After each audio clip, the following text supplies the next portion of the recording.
Be me. Rachel, think I was 26 then. Maybe a couple months past my birthday, living in a rental with my two closest friends. Megan and Claire, calling them friends, almost felt too small. We were basically a package deal, our own little survival team. That apartment was the one place that actually felt safe. Our tiny corner where we did not have to put up with the non-stop static of male bullshit walls covered in posters, books packed into cheap shelves, all of it reflecting the same stuff we already knew was true. It was a solid arrangement. The three of us holding the line together. Megan was the youngest, the idealist, always sincere, always meaning well. Even when she was kind of gullible, Claire was the practical one. She understood how everything worked and how to game it just enough to get by, always thinking ahead before the rest of us caught up. And me, I was the one keeping us centered, the one making sure we did not lose sight of why we believed. What we believed, we all worked crap jobs, retail, food service, customer-facing garbage like that, just enough to keep the lights on. Most months' nights were for collapsing on the couch and venting, trying to shake off whatever fresh annoyance the day had dumped on us. Every shift felt like going another round. Constant little digs, constant disrespect, male customers acting slick, male supervisors talking down to us. Just men in general, finding new ways to be exhausting. Home was the only place we could finally unclench. Then things started going bad. Nothing dramatic at first, just little hits. One of us losing a shift here, someone's hours getting trimmed, their prices on everything creeping up, while our pay stayed exactly as pathetic as ever. We started cutting corners, bought cheaper groceries, canceled subscriptions, stopped spending on anything that was not absolutely necessary. Still felt useless, like trying to plug a flood with duct tape money. Pressure kept stacking up. Anyway, still remember when the first notice showed up, formal little letter from our landlord, Denise, polite tone. But the point was obvious. Rent was late. Again, we scraped everything together and covered it, barely. All it really did was buy time. We all knew it. Next month was worse. We came up even shorter. That was when Denise came over, herself showed up at our place like she was delivering a verdict. She was standing in the living room with her arms folded before anyone even offered her a seat. Was not some cartoon villain, just one of those hard business types. She had her own bills and did not care where ours came from. Our problems were not going to magically become hers. She laid everything out, real clear. Rent was late again. She could not keep letting it slide. Then she gave us two choices. Either we were out by the end of the next month, or we filled the spare bedroom with a fourth roommate who could cover the gap that hit like a truck. Bringing some random person into the one place we trusted felt disgusting. Megan looked like she was about to break down on the spot, kept saying it was going to wreck everything. Claire already had her phone out doing math in her notes app, trying to squeeze some miracle out of numbers that clearly were not going to cooperate. I argued with Denise, tried to explain, tried to make her see. We were doing everything we could, might as well have been arguing with drywall. She did not care who we picked, just had to pass the screening and pay on time. That was it. She gave us 1 week. That week sucked, just pure stress the whole time. We put listings online specifically looking for another woman, barely got any replies. The few people who answered either flaked, ghosted, or gave off bad vibes instantly. Every day, the deadline got closer. Every day, the panic got worse. Then Denise called me. She sounded smug, like she was very pleased with whatever she was about to say. Told me she had already found someone for the open room. For 1 second, I actually felt relief, asked her what the person was like. There was this weird pause, then she said, the applicant's name was Tyler. I thought maybe I heard her wrong. Asked if she meant like Taylor or something, some girl with a unisex name. She actually laughed, said, no. Tyler as in, a man felt all the blood leave my face, told her, absolutely not. No chance, not happening. We were not living with a guy that was completely off the table. Her whole tone changed. Right there, went cold and clipped, said he had already cleared the background, check steady job, cash ready for deposit and first month. Immediately then, she brought up housing law. Said she could not reject someone over gender. Then came the part that really killed it. Basically told me we could accept him as a roommate, or she could take his application for the whole apartment once we got thrown out. That was the move. She knew exactly what she was doing. Straight checkmate, either let a man into the one place that felt like ours, or lose the place completely. I got off the phone and told Megan and Claire the whole room went nuclear. Megan started crying for real, said she already felt invaded, and the guy was not even there yet. Claire was just as angry, but in that sharp, quiet way. Not really at Denise, specifically at the whole setup at the money, at how cornered we were. She understood it instantly. For what it was a trap, I could feel this hard, icy anger settling in my chest. This was exactly how it worked. Same system, same power game, even inside our own place. Money was being used to force us to make room for. A man felt like the whole thing was proving our point. For us, the next few days were awful. Just this constant pit in my stomach, waiting for him to show up. None of us could relax. We finally decided that if this was happening no matter what, then we were going to control every part of it. We could if he was coming in. He was coming in on our terms day. He moved in. All three of us were already in the living room, waiting. Denise brought him over herself so the paperwork could get finished, and he was not what I had pictured at all. I had been expecting some loud gym rat type, some smug idiot with too much cologne and zero self-awareness. But Tyler was quiet, like weirdly quiet. He looked worn down, more than anything had, on work clothes, faded jeans, plain dark shirt, heavy work boots that looked actually used. His hands were rough, the kind of hands you get from doing physical labor every day. Even noticed grime under his nails. He barely talked, just nodded a little, and answered Denise, in these short, flat, one-word replies. Did not really make eye contact with us. Either felt like he was deliberately trying to make himself smaller, like he did not want to be noticed at all. That did not reassure me. If anything, it made me trust him. Less felt rehearsed, like some fake, harmless routine, before the real personality came out later. Once Denise left, we told him to come into the living room because we needed a house meeting. He stopped in the doorway and stayed there, did not even fully step into the room. I was the one talking for. Us had a sheet of paper in my hand, told him if this arrangement was going to function at all, there needed to be clear rules. Our home had to remain a safe environment. He just looked at me, face blank, could not read anything from him. So I started going down the list. We called it the roommate agreement, first rule. He was not supposed to start conversations with any of us if we needed to talk to him. We would be the ones to speak a first-second rule. No guests, especially no male guests. Our apartment was not about to turn into some dude hangout. Third rule, his bathroom time in the morning had to stay under 10 minutes. We all had schedules and nobody was about to get held up. Megan jumped in and added that the toilet seat had to stay down at all times. He just kept nodding, slowly. No reaction. Then I got to the last part. I explained that sharing a home also meant recognizing structural privilege, so besides his cut of utilities, he would also owe a $50 monthly patriarchy fee. Told him it was to make up for the extra emotional labor involved in having to live with a man, also to offset his larger impact on shared resources shaped by historically gendered labor. I was mostly talking about the washer and the kitchen stuff. That wording was Claire's idea.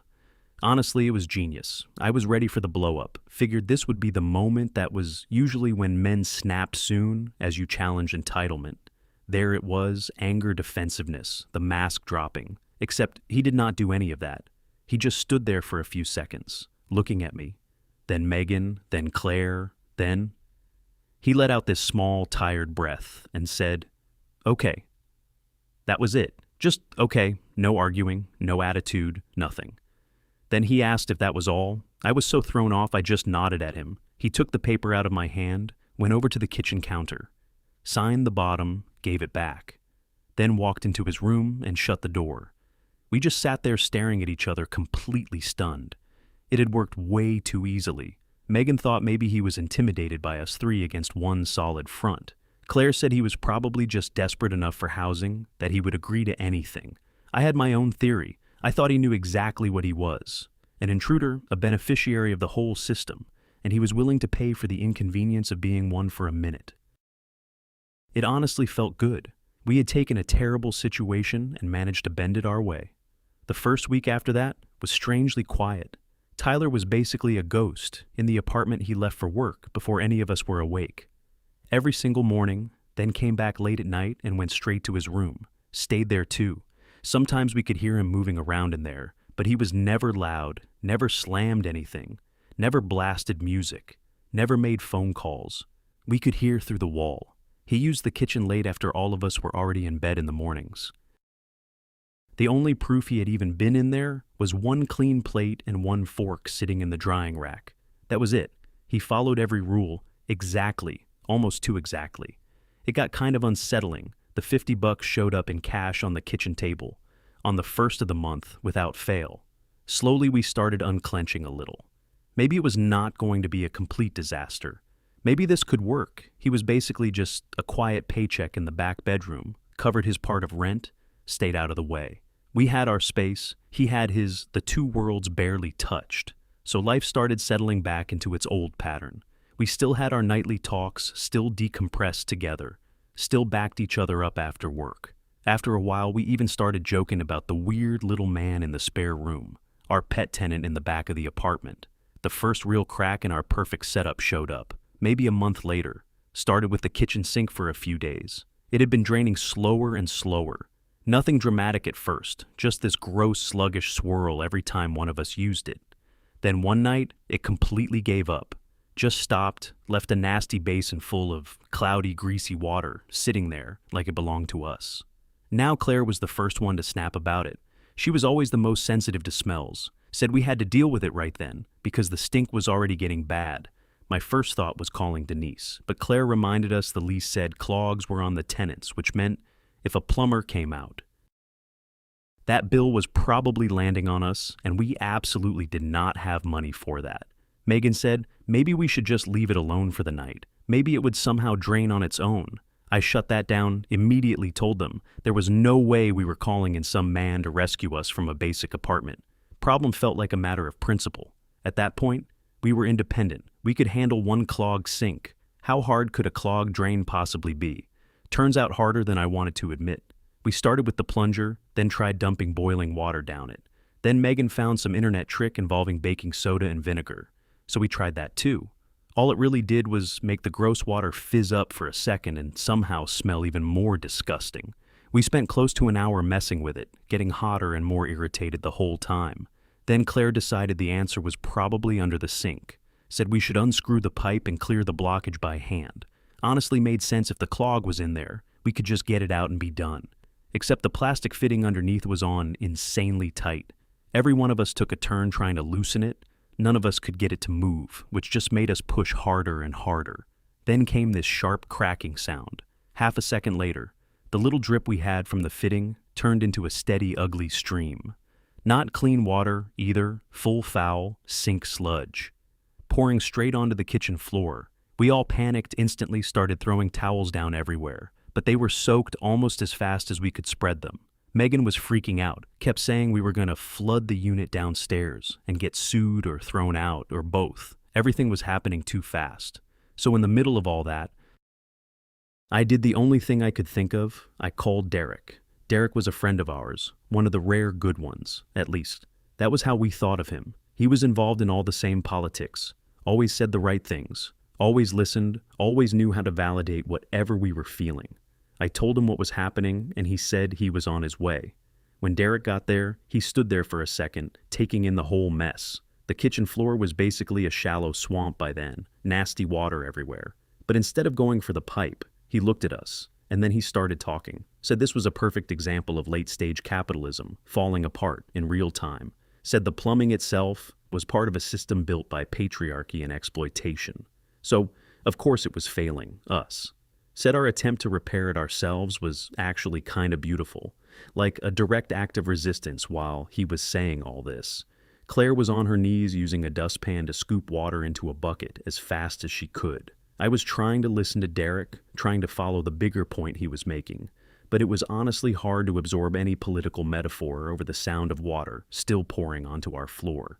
Then the back door opened. Tyler was home from work. He stopped right there in the doorway, just froze for a second, and looked at everything. The flooded kitchen, the three of us scrambling around. Derek standing there, gesturing like he was giving a lecture. Tyler did not say a single word. His face gave us nothing. He looked at the broken pipe, then at us. Then he turned around and walked back out. I felt this immediate spike of anger. Of course, just leaving, walking away from a disaster. The second it looked inconvenient classic. Meanwhile, Derek barely even registered that Tyler had come in. He was still going on. Now saying maybe the very idea of plumbing had to be questioned from the ground up. About a minute later, Tyler came back. This time he was carrying a big metal toolbox. Looked heavy too. He walked right past all of us, like none of the discussion in the room mattered. Dropped down onto his knees. In the filthy water did not seem to care at all that his jeans were getting soaked through, slid a bucket under the leak, then pulled out a wrench with one quick smooth motion. He tightened some valve we had not even noticed existed. The rushing water immediately slowed, then slowed more, then stopped completely. Just like that, the whole kitchen went quiet.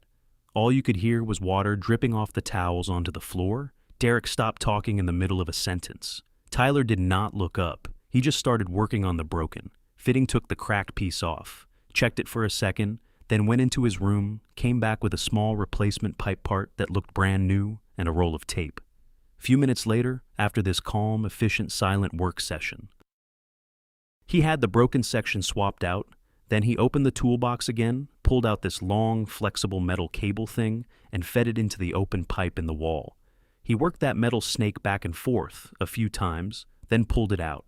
There was this revolting wad of hair and slime hanging off the end, just this nasty gray clump that made my stomach turn. He wiped it off with a paper towel, like it was nothing, put the pipe back together, turned the valve again, then ran the faucet.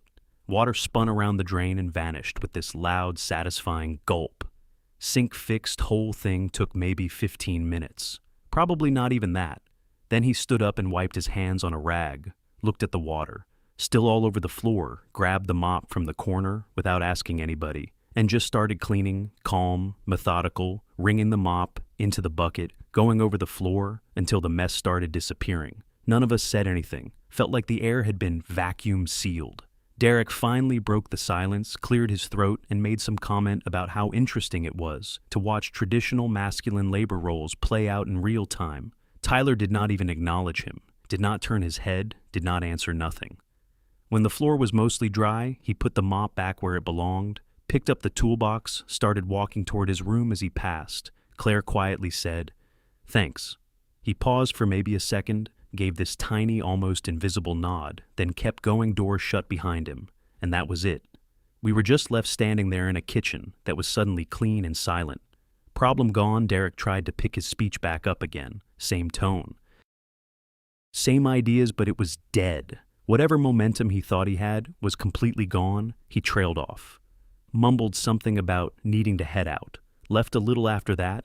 That night nobody really wanted to sit around and talk. We cleaned up the last of the damp towels, put things back where they belonged, then all went to our rooms. I lay there in bed staring at the ceiling, mostly feeling irritated, really irritated, annoyed that he had walked in, fixed everything effortlessly, barely said a word, and gone back to his room. Felt like showing off, even if he had not acted like it, felt like some silent demonstration of how useless we had looked, like he was mocking us without even opening his mouth. I told myself that was what it was. Toxic masculinity. The whole thing, problem solving with tools and force instead of conversation or cooperation. That was the frame I tried to put around it. Except another thought kept trying to push through a small, ugly thought. What exactly had conversation and cooperation gotten us a flooded kitchen and a guy giving a political monologue while we drowned in sink water? What had Tyler's tools and brute force gotten us a working drain and a dry floor? I shoved that thought away as fast as it came. Told myself it did not mean anything. Just bad timing. Just us being caught off guard next time would be different. Next time, we would handle it better. But something had shifted. I could feel it. Claire was quieter for the next few days. Not dramatic about it, just quieter. And more than once, I caught her watching Tyler when she thought no one was paying attention. Just these quick little looks like she was thinking through something she did not want to say out loud. It bothered me. Immediately felt like a hairline fracture opening up in the middle of our whole setup. The sink thing left this weird tension hanging over the apartment. After that, like some question had been raised and nobody wanted to be the first one to answer it on the surface. Everything went back to normal. Same routines, same nights, same apartment. But it was not actually the same. The balance had moved. Claire was definitely seeing things differently. She stopped making those little sarcastic digs about Tyler. And whenever I tried to rant about men being useless or helpless, she would go quiet and change the subject.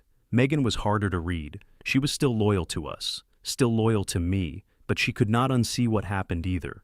There had been a problem, then there had been a fix. Simple as that, and it rubbed directly against everything we kept telling ourselves. I could feel our whole worldview getting slippery around the edges.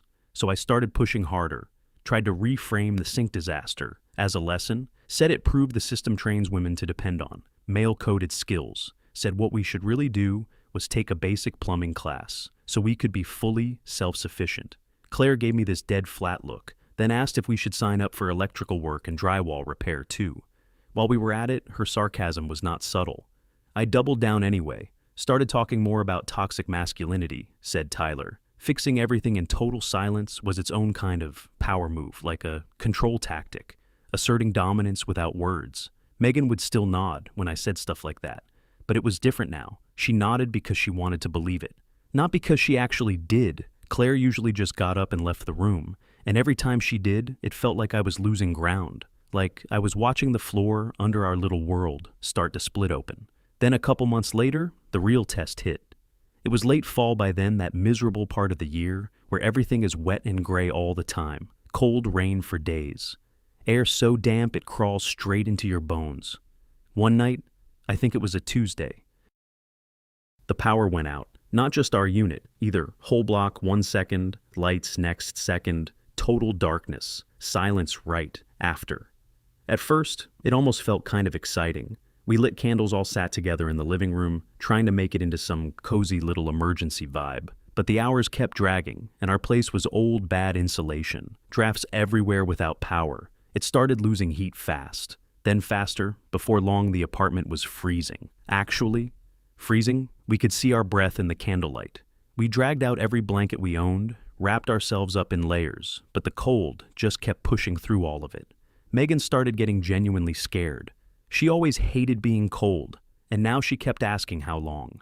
Outages like this usually lasted. Claire stayed in problem-solving mode, started checking cabinets to see what food we had that did not need a stove or microwave. Answer was basically nothing. Some crackers, one depressing half-crushed bag of chips. That was about it. I kept trying to hold the mood together, said maybe this was good in a weird way. Chance to unplug, be present actually, connect with each other instead of screens. After about 3 hours of sitting there, shaking from the cold, even I knew my little speech was dead. We were freezing hungry, miserable, and getting more irritated by the minute. Then somebody brought up calling Derek. He picked up immediately, sounded deeply concerned. Right away said, the power was out at his place too, but promised he would come over and bring whatever he could for a second. That actually made me feel better. Thought maybe he had flashlights, extra blankets, something useful. He showed up around an hour later. His supplies turned out to be a bag of seaweed chips and 1 giant bottle of kombucha. Also brought his acoustic guitar, because apparently that was part of the emergency plan too. He told us that in moments like this, the real priority was preserving spiritual balance. Suggested we all sit in a circle, hold hands, and meditate on our shared inner heat. Megan just stared at him. She was shivering too hard to even answer. Claire looked like she was about 30 seconds away from felony assault. I tried to keep things polite, said maybe what we needed right now was something a little more practical. Derek looked genuinely disappointed in me, like I had failed some kind of test. Then he launched into this whole speech about how the centralized power grid was a symbol of patriarchal control. Said the blackout was really an invitation to imagine a decentralized eco-feminist existence while he was mid-lecture. Tyler's door opened. All of us turned at once. He had on this heavy flannel shirt, and in his hand was a compact flashlight that looked way better than anything we had. He swept the beam across the room. His eyes landed on our tiny candles. Those pathetic little things. We had set up like they were doing anything. He did not say a word, just walked to the front window, facing the street, pulled the curtain aside, and looked out for a few seconds, then checked the other windows too. Same thing, quick glance outside, back into the room. Then he came over and ran his hand along the bottom edges of the window frames, right where the cold air was leaking in. After that, he went back into his room. We heard him moving stuff around in there. Then he came back out carrying 2 old thick blankets and a roll of duct tape, walked straight to the worst window in the living room, started tearing off strips of tape with this practice motion, then fixed the blankets over the frame, sealed the edges tight, basically made a crude insulation layer right over the draft. The difference was immediate, you could feel it. That icy stream of air that had been cutting through the room just stopped. Derek went quiet and watched with this annoyed little frown, muttered something under his breath about how sealing ourselves in had problematic symbolism. Nobody paid attention to him once Tyler had covered all the windows in the living room. He went back into his room again, came out carrying this small metal burner, thing I later found out was a camp stove, also had a metal kettle and a few bottles of water with him set. The stove up on the kitchen counter, lit it few minutes later, the whole apartment had that sound of water starting to boil. Then the kettle started whistling. Honestly, might have been the most comforting sound I had heard all night. He opened one of the cabinets, found mugs, put instant coffee into 3 of them, then poured in the hot water, walked over and handed 1 mug to me, 1 to Megan, 1 to Claire, did not make 1 for Derek. The second that warm ceramic hit my hands, it felt unreal, like my fingers were coming back to life, and the coffee itself was even better. Hot, bitter, perfect. Felt like warmth moving back through my whole body. Megan held her mug with both hands like it was the most precious object on earth. I could actually see tears in her eyes from relief. Tyler went back to his room 1 more time when he came out again. He had 2 thick, modern-looking sleeping bags, the kind that looked expensive and actually built for cold weather. He unrolled them on the floor, handed 1 to Megan, handed the other to Claire, then just gestured for them to get in. Megan did not even pretend to hesitate. She climbed right inside, zipped herself up, then let out this long, shaky, relieved sigh. Once the warmth started kicking in, Claire got into the other one. Right after her, then Tyler looked over at me. I was still sitting there, wrapped in my useless thin blanket, holding my coffee close, and he did not offer me a sleeping bag. There was nothing cruel about it. That was the worst part. It was not a snub, not really just a plain fact. He had 2 sleeping bags, and he gave them to the 2 people who were not leading the anti-guy campaign in the apartment. Then he picked up his flashlight, went back into his room, and shut the door. Living room stayed quiet after that. Just the sound of us drinking coffee in the half-dark. Derek was still standing there with his guitar in his hand, looking completely pointless, like somebody had brought a prop to the wrong scene. He made one last attempt to sound important, said something along the lines of how dependence on fossil fuels and mass-produced camping equipment was certainly one possible response to the situation. Claire's head popped out of the sleeping bag. She looked at him with absolute disgust. Just straight contempt told him, in this freezing voice, that he should probably go. Said his spiritual harmony was giving her a migraine. Derek looked stunned, like he could not believe she had actually said it. Then he looked at me waiting for backup, waiting for me to smooth it over. I just stared down into my coffee, could not bring myself to say anything at all. So he left, looked hurt too, like he thought we had betrayed him. Somehow the 3 of us stayed in the living room. The rest of that night, Megan and Claire zipped up warm in those sleeping bags, me wrapped in every blanket I owned, still cold. Anyway, power came back sometime in the middle of the night. I do not even remember exactly when, but by then it did not matter. The real damage had already happened. Our whole belief system had just gone head to head with something brutally simple. The cold, and it lost badly.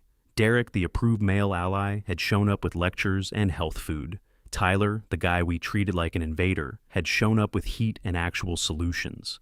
There was no way around that you could pretend not to see it, but it was sitting right there in front of us. After that night, everything changed. Whatever resistance had still been holding the line in that apartment pretty much collapsed. Megan started being openly nice to Tyler. Not dramatic, just normal, polite stuff. Good morning, thanks, small things like that. If he held a door, she said, thank you. Claire started cleaning the whole kitchen instead of only her own. Mess felt like this silent acknowledgement that he was not some temporary problem anymore. He was part of the apartment, now part of the household. I was the only one still hanging on the last idiot at the barricade, could not make myself admit I had lost. So instead, I just avoided him. More spent extra time in my room, kept my head down, tried not to engage the tension between me and the other 2. Got worse because of it. They were adjusting moving forward, and I was just stuck still trying to live in a version of things that had already fallen apart. Then, about a month later, came the final humiliation. The thing that really broke me, it was late after midnight. Probably Megan and Claire were already asleep. I had been out in the living room, reading, got up to go back to my room, closed the door behind me, and heard this weird little click. Did not think much of it at first. Then I grabbed the handle, it would not turn. Old lock mechanism inside, the knob had jammed or snapped or something. My bedroom door was stuck completely. My phone was on the nightstand, inside. Keys were in my jacket pocket, inside too. Wallet, everything. I was just standing there in the hallway, in pajamas, with nothing on. Me started trying the handle again, jiggling it, pushing the door, pulling it. Nothing, completely stuck. And this wave of panic just washed over me. Cold, instant panic, felt trapped. My first thought was, maybe I could just sleep on the couch and deal with it in the morning. But then I imagined having to explain it, having to tell Megan and Claire. I locked myself out of my own room, like an idiot. The embarrassment alone made my stomach twist, so I went and knocked quietly on Claire's door until she woke up.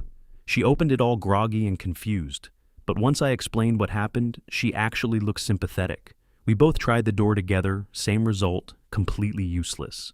Then Claire got her laptop, and the second I saw that, my heart dropped because I knew what my official option was supposed to be. I had to message Derek. Hands were literally shaking while I typed it out. Explained I was locked out. Phone and keys trapped inside, needed advice. Few minutes later, he answered, and his answer was somehow even worse than I expected. He started by saying it was a fascinating psychological moment. Then wrote this whole thing about how the door represented a barrier, a construct. Said the universe was forcing me to confront the emotional walls I had built around myself. And instead of trying to open the door, maybe I should deconstruct the concept of the door itself. I just stared at the screen. Deconstruct the concept of a door. That was his advice. I was standing in a cold hallway in pajamas, locked out of my own room. And this man was telling me to philosophize at the doorknob. Claire read the message over my shoulder, did not say a word, just quietly closed the laptop. Then she looked at me, then down the hallway toward Tyler's room. I knew exactly what she meant, and I hated it. Instantly whispered, "No, we can't." Claire looked me dead in the eye. She just looked exhausted, not angry, even just tired. Tired of me, tired of the whole performance. And then she said, "Rachel, stop. Just stop." After that, she turned and walked down the hall, went straight to Tyler's door, knocked softly, and I swear that was the walk of shame. My walk of shame. A second later, the door opened. Tyler was standing there, half awake, squinting into the hallway. Light clearly had been dead, asleep, just wearing gym shorts. Claire explained everything in this low, tired voice, pointed at my bedroom door. He listened without interrupting. Face did not change at all, just gave one small nod, then he stepped back into his room. For a second, came out holding something flat in his hand, looked like an old gift card or maybe a credit card. He walked over to my door, did not even look at me. Just slid the card into the gap between the door and the frame, right by the latch, moved it around for a few seconds. Little wiggle, tiny adjustment, then a soft click. He turned the handle door. Opened just like that. My room, my private, safe little world opened in about 3 seconds by the man I had spent months despising. He handed the card back to Claire, then finally looked at me. Just one quick, tired glance. Nothing dramatic in it, no smugness, no satisfaction. Then he turned around, went back to his room, closed the door. Whole interaction took maybe a minute, probably less. And I was just left there standing in my own open doorway, completely submerged in my own hypocrisy, my own embarrassment, all of it, every belief, every speech, every argument I had made, all of it had just been flattened by a jammed latch and a scrap of plastic. That was it. That was the end of the fight for me. I had nothing left. Reality had beaten me clean. Next morning, the apartment felt different, lighter. Somehow, like some pressure had finally broken and drained out. Claire and Megan were already in the kitchen. When I came out, they looked at me and gave me these soft, sympathetic little smiles. They did not say "I told you," so did not need to, later that day while Tyler was at work. I walked over to the wall where we had pinned that stupid roommate agreement, stood there for a second, looking at it, then took it down. Claire and Megan watched me do it. I ripped it into 4 pieces, dropped them into the trash next month on the 1st. I set Tyler's share of the utility bill on the table, like usual, right next to it. I put $50 that night when he got home. He came into the kitchen, saw the money stopped for a second, looked at me, and this time I held his gaze. I just gave a small nod. Nothing else. He picked up the money, put it in his wallet, then went back to his room. Neither of us said a word. It was not peace, not really. It was surrender. Mine after that. Life in the apartment settled into a different rhythm. Not some cheesy ending where we all turned into best friends. It was never going to be that, but it became normal. We lived together like actual roommates. Megan would sometimes make a little extra food at dinner and leave a plate for him on the counter. Claire asked him one time to help move some heavy shelves she had bought. He helped without complaint, and I started acting normal, just treating him like a person, instead of some symbol, said hi. When I saw him, asked if he needed anything. When I was heading to the store, stuff like that. He was always polite, still quiet, still mostly kept to himself. But it did not feel tense anymore. Was not that old, hostile silence that was just who he was. Quiet guy, worked hard, wanted his space. That was it. We had built him up into this monster in our heads, some walking embodiment of everything we hated. But he was never that. He was just a man, just a person. And in the end, his quiet competence and basic decency taught us more than all the books, articles, and online essays we had filled our heads with. He never rubbed any of it in, never once brought up the sink or the blackout or my bedroom door. Never had to. He just lived normally, and somehow that alone tore our whole worldview apart.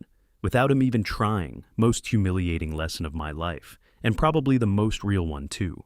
We were wrong. That was the whole thing, simple and messy. At the same time, we were just wrong.